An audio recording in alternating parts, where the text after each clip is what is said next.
In the 1980s, India was a nation in the throes of transformation, a time of profound social change and burgeoning urbanization. In cities like Bombay, now Mumbai, the magnetic pull of a better life drew millions from the countryside, forging a metropolis that was as brilliant as it was brutal.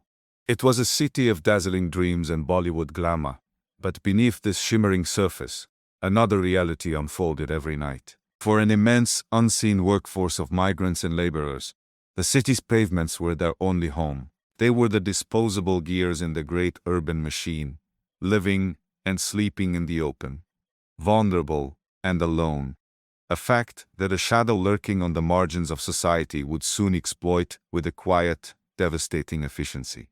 The first whispers of the horror began to surface in 1985, within the relatively peaceful, middle-class localities of Sion and King's Circle in Bombay. Residents would wake to a sight of quiet horror on their streets.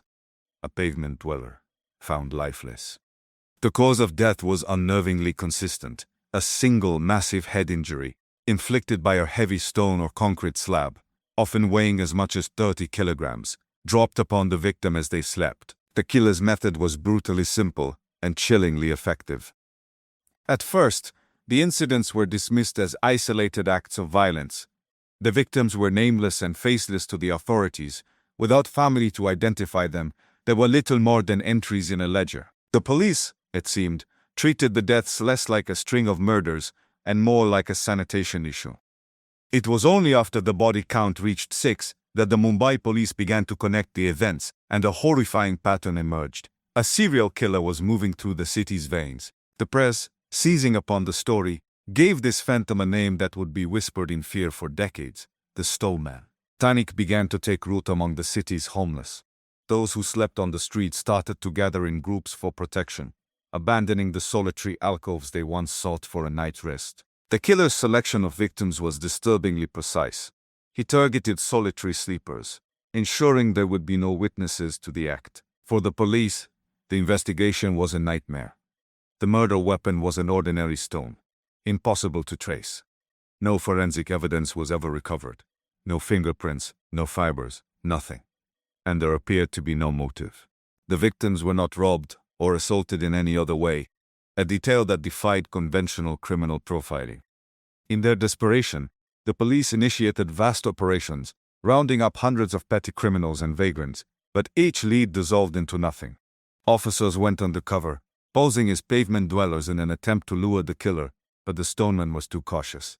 One account, though difficult to corroborate, speaks of a single survivor, a homeless waiter who awoke and managed to escape, but could not get a clear look at his attacker in the dimly lit street. Then, after 12 murders over a span of 2 years, the killings in Bombay abruptly stopped in mid-1988. As inexplicably as he had appeared, the Stoneman vanished, leaving behind a terrifying city and a baffled police force. For 2 years, there was only silence.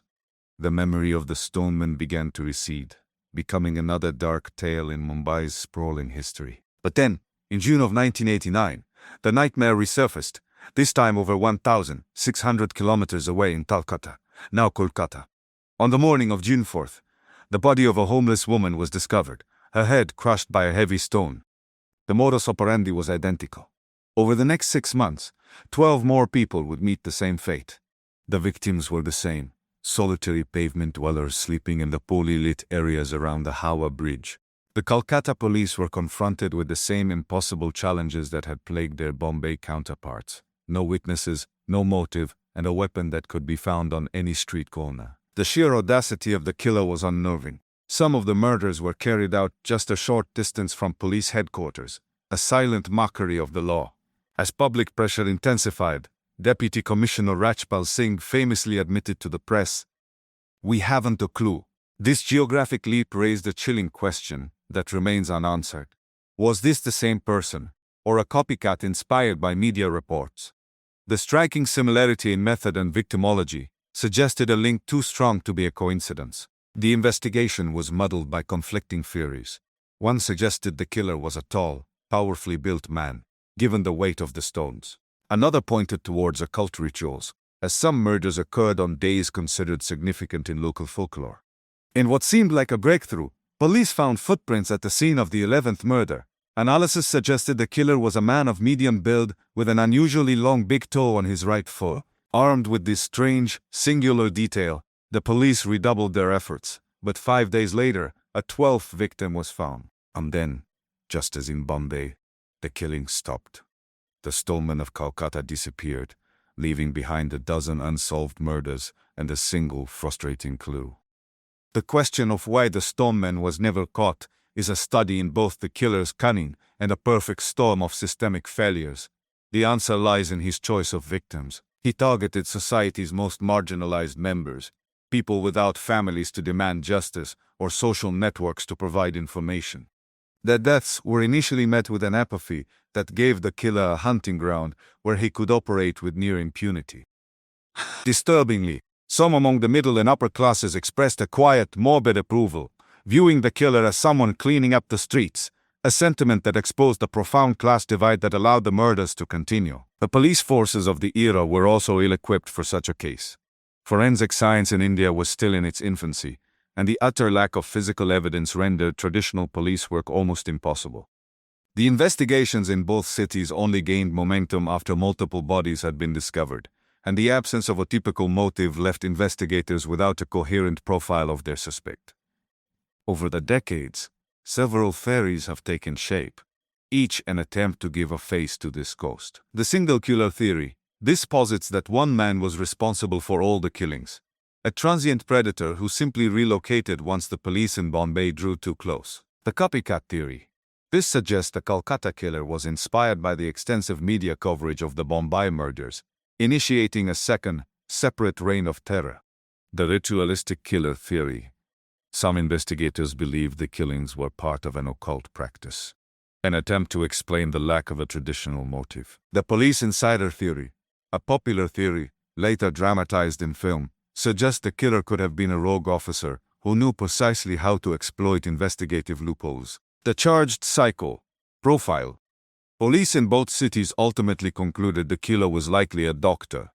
Psycho killer. Andy say, an individual with a deep-seated, pathological hatred for the homeless. Ultimately, every theory remains speculation. The few suspects who were arrested were all released for lack of evidence. The story of the Stoneman is more than an unsolved true crime case. It is a haunting indictment of societal neglect. More than 24 people were murdered in plain sight, yet their killer was never brought to justice because his crimes were, in a way, perfect.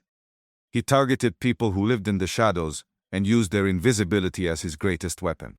The system that should have protected them failed them. The Stoneman killing stopped, but the questions never did. Did the killer die?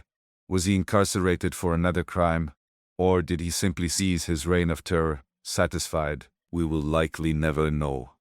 The Stoneman remains a ghost, a chilling legend whispered on the streets of Mumbai and Kolkata, a permanent and terrifying reminder of the silent cracks in a city's soul and the monsters that can thrive within them.